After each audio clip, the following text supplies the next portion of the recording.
What's happening, fuckers? Or as they say in Chinese, Wokuan Bao, Delay Paoshi. You know, I'm visiting the beautiful city of Hong Kong, on some CD underground type shit, and let me tell you, I've been busy. Gambling on illegal cockfighting, taking part in martial arts contests against the homeless, pushing a bar owner's face into a ventilation fan. You know, normal tourist shit.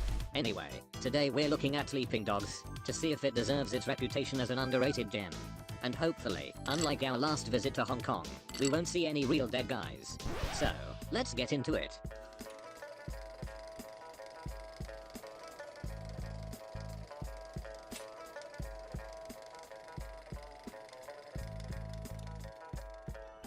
Sleeping Dogs is, apparently, a mystery thriller starring Russell Crowe. These are also Sleeping Dogs. Sleeping Dogs is also an open-world action title, which combines free-flowing combat, interactive police brutality, and intense karaoke action. In this game, you play as Wei Shen, undercover cop and enthusiastic amateur barber, as he attempts to infiltrate and take down a major Hong Kong triad.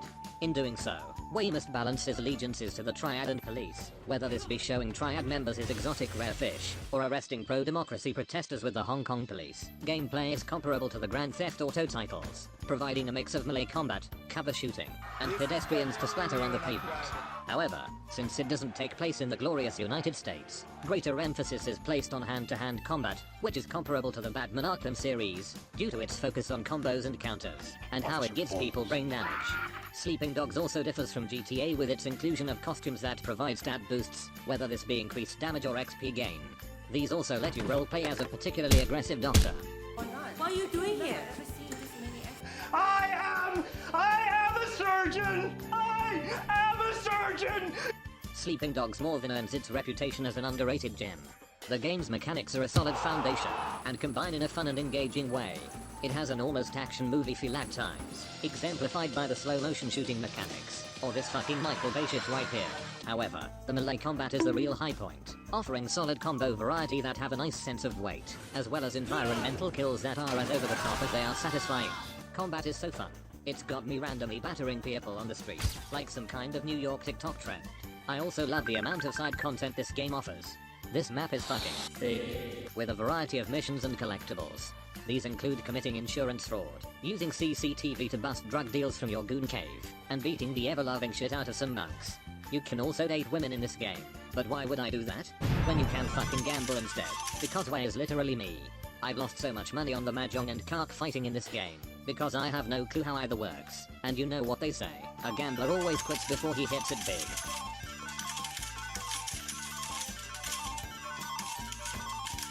To be completely honest, any issues I have with Sleeping Dogs are incredibly minimal, more so minor gripes than actual problems.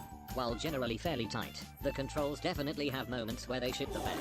For example, getting stuck on a wall while trying to jump over an object, trying to hire a taxi, and because it read me holding the Y button as a tap, I gave him the old London surprise, or pressing the counter button during a fight, and Wei would look round as though he heard a scary noise in a dark alley, just before getting punched in the back of the head.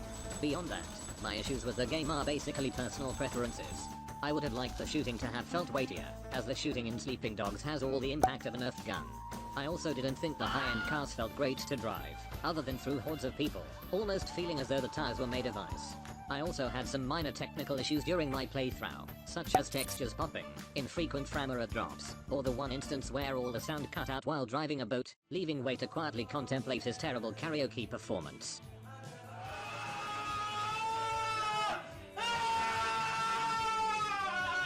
In terms of presentation, Sleeping Dogs is impressive, especially for a title that is coming up on being 12 years old, though the definitive edition has sharpened things up a bit, and cleaned off some 2012 funk.